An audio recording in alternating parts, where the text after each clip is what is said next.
topik yang beda lagi, tapi ada sedikit kaitan. Membangun personal branding yang baik, tapi Anda malah mencitrakan diri Anda yang negatif, yang pesimis, yang lemah, yang negatif. Dan percaya saya, orang tidak suka sama hal-hal negatif. Ketika kita lagi jatuh, ketika kita lagi bermasalah, anggap benar-benar bermasalah, kita jatuh, kita menangis, kita nggak ada uang, tidak ada satupun orang yang peduli sama kita. Berapa kali Anda gagal, orang nggak peduli. Orang hanya peduli ketika Anda sukses, cerita kesuksesan Anda akan jadi bernilai. Ya, oke, saya tidak mau bahas ke topik lain, saya mau. Oke, kita sambung ya.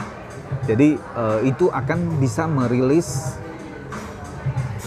stres kita, merilis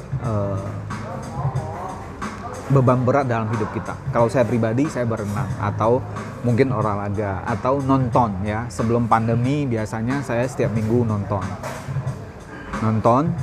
ya, itu hobi saya ya. Itu bisa merilis stres, ketegangan. Di nonton saya bisa lihat kehidupan orang lain. Kadang justru saya akan mendapat banyak ide, banyak hal-hal baru, pemikiran baru pada saat kita menonton ya. Saya nggak tahu teman-teman beda-beda.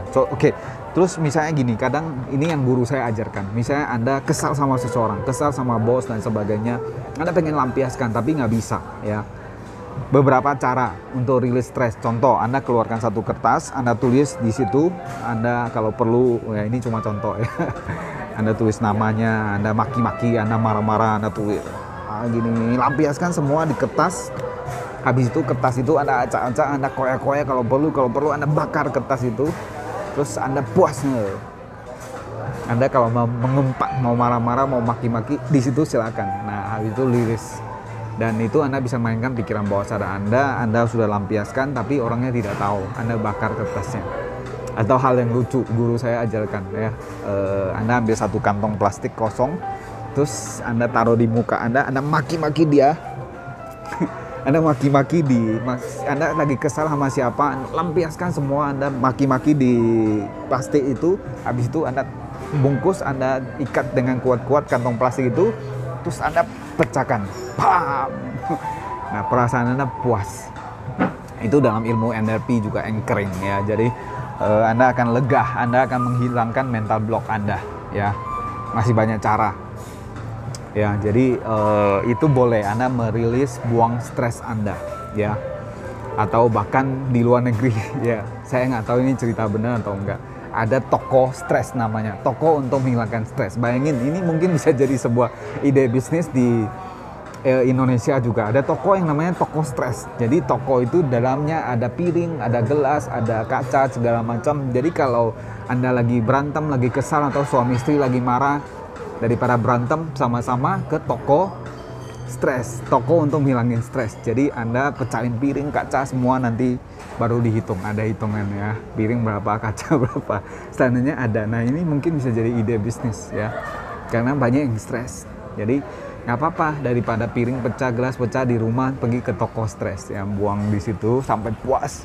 Nggak apa-apa, bayar, yang penting puas ya.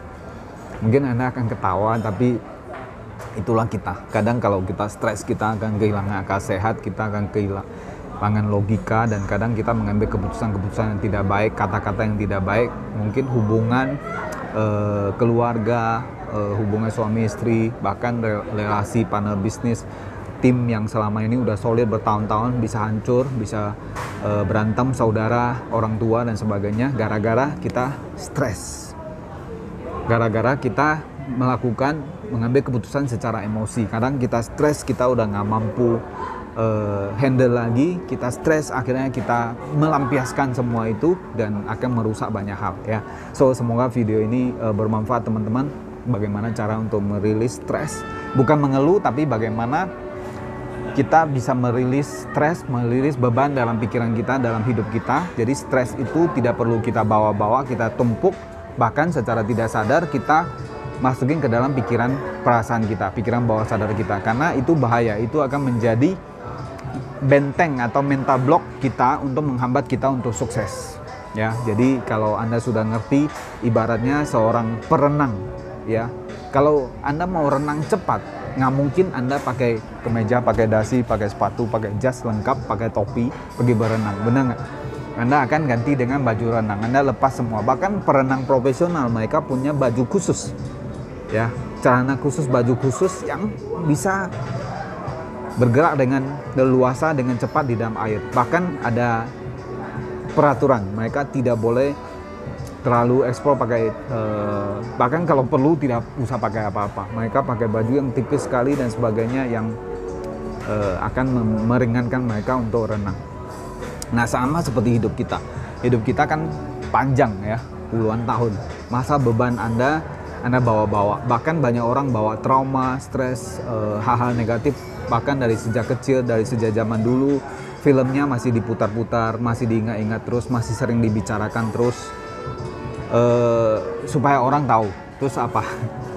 Dan sekarang secara tidak sadar itu menjadi beban hidup kita atau menjadi lingkaran setan yang menghambat hidup kita, membuat hidup kita nggak bisa kemana-mana karena energinya negatif, auranya negatif, feedbacknya juga negatif karena everything is energy. Dan energi apa? Energi itu segala sesuatu di sekeliling kita, kayak ini pohon, musik, bangku, lampu, ini semua energi. Sadar tidak sadar semua energi. Nah, energi itu apa? Energi itu juga adalah energy in motion, emosi kita itu adalah energy in motion. Energi dalam, walaupun kita itu hanya emosi ya, stres, marah, kecewa, sedih, nangis, marah, itu kan emosi. Nah, tapi emosi itu sebenarnya energy in motion, ada energinya. Nah, energi itu kita akan kirim ke alam semesta dan itu akan menarik ke dalam hidup kita. Nggak usah percaya saya, mulai hari ini ganti energi Anda dengan energi yang positif. Ya, dengan energi yang positif dan lihatlah hidup Anda akan berubah. Ya, kalau Anda mau mengeluh secara tidak sadar nggak apa-apa, kan bentuk dari kebiasaan. Kalau Anda mengeluh, tiba-tiba Anda ingat, jangan mengeluh. Nah, kalau nggak bisa baik-baik, nggak bisa ngomong hal-hal yang baik-baik, lebih baik diam aja. Ya udah, diam. Ya, bahkan kalau orang hebat mengatakan Anda lapang dada, halus lapang dada. Ibaratnya dada Anda buka, ada masalah, ada apa, Anda simpan, Anda telan. Dan Anda fokus ke depan. Fokus ke hal-hal yang besar, luar biasa. Itu kalau Anda sanggup. Kalau Anda nggak sanggup, orang bilang amsyong, ya, atau makan hati. Anda akan kena penyakit dalam. Kayak orang cancer, saya lihat banyak orang kena cancer, breast cancer dan sebagainya, biasanya ada kepahitan, ada masalah, ada beban berat yang dia simpan. Coba bagaimana Pak Rudi? Bahaya dong, jangan disimpan. Ya, dirilis stresnya dirilis. Bahkan saya lihat banyak konsultan, banyak hipnoterapi, banyak hipnoterapis. Ini berdasarkan pengamatan saya ya, tidak benar, tidak selalu benar, tidak 100% benar, tapi saya lihat banyak sekali pakar, banyak sekali hipnoterapis atau konsultan yang dimana dia kalau tidak bisa manajemen stres atau tidak bisa merilis beban yang dia terima, malah dia akan jadi masalah, bisa jadi kanker, bisa jadi penyakit dalam dia, karena setiap hari dia menerima konseling, sharing dan sebagainya. Ya, seperti yang tadi saya kasih contoh ya, misalnya artis yang menyanyikan lagu ya, lagu-lagu tertentu, lagu-lagu sedih, lagu-lagu perpisahan, lagu-lagu perceraian, kayak pulangkan saja ke orang tuaku dan sebagainya. Dan Anda lihat penyanyi-penyanyinya itu banyak yang mengalami hal yang sama ya. Bukan saya menjudge, tapi kita bisa menganalisa banyak yang terjadi seperti itu. Kenapa? Karena lagu itu, apalagi Anda ulang-ulang lagunya, apalagi bukan cuma nyanyi, penyanyinya biasanya memang berdasarkan pengalaman pribadi, kejadian yang memang sudah terjadi, itu nggak apa-apa, sudah terjadi, mereka ciptakan jadi lagu. Tapi kadang itu kayak kita kan ngomong ya, ucapan ada doa. Jadi kadang lagu itu mereka kreasi dan belum terjadi, lagu sedih, lagu perpisahan. Apalagi si penyanyi ini harus menjiwai, dia menyanyikan dan menjiwai, pakai pikiran, pakai perasaan dan sebagainya. Secara tidak sadar, kalau dia tidak ngerti kekuatan pikiran ini atau secara tidak sadar, dia akan masuk ke dalam pikiran bawah sadar. Dan ketika pikiran bawah sadar kita udah percaya dan terima, dia akan anggap itu sebagai kenyataan. Dia anggap itu yang kita mau, kita inginkan. Maka whatever the mind of man can conceive and believe, it can be achieved. Walaupun itu positif maupun negatif, apapun yang pikiran manusia bisa bayangkan dan bisa imajinasikan dengan jelas. Lagu itu Anda nyanyikan, Anda imajinasikan, Anda masukin perasaan. Kalau Anda benar-benar serius, dia bisa masuk ke dalam pikiran bawah sadar. Walaupun Anda tidak mau itu terjadi, pikiran bawah sadar kita tidak membedakan kata tidak.